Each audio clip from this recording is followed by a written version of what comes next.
तब ब्राह्मणी ने अत्यंत क्रोधित होकर राजा को श्राप दिया, अरे तूने मेरे अतृप्त रहते हुए भी इस प्रकार मेरे पति को खा लिया, इसलिए कामोपभोग में प्रवृत्त होते ही तेरा अंत हो जाएगा। इस प्रकार श्राप देकर वह अग्नि में प्रविष्ट हो गई।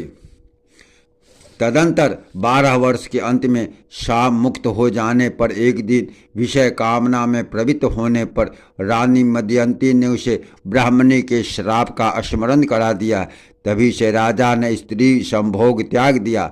पीछे पुत्रहीन राजा के प्रार्थना करने पर वशिष्ठ जी ने मदयंती के गर्भाधान किया।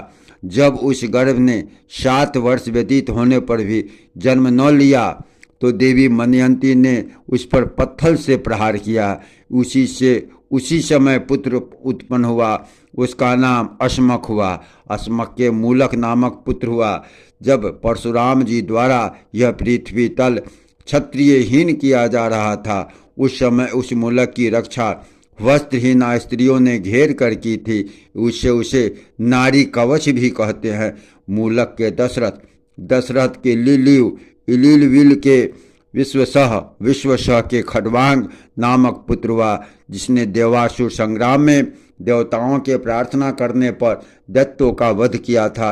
इस प्रकार स्वर्ग में देवताओं का प्रिय करने से उनके द्वारा वर मांगने के प्रेरित किए जाने पर उसने कहा, यदि मुझे वर ग्रहण करना ही पड़ेगा तो आप लोग मेरी आयु बतलाइए।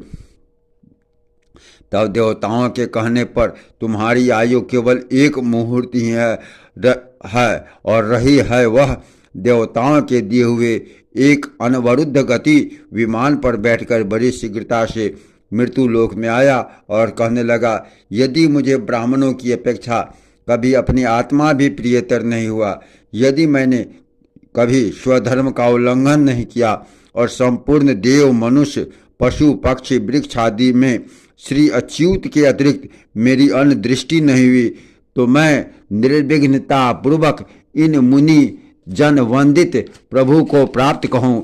ऐसा कहते हुए राजा खड्वांग ने संपूर्ण देवताओं के गुरु अकथनीय स्वरूप सत्ता मात्र शरीर परमात्मा भगवान वासुदेव में अपना चित्त लगा दिया और उन्हीं में लीन हो गया। जय श्री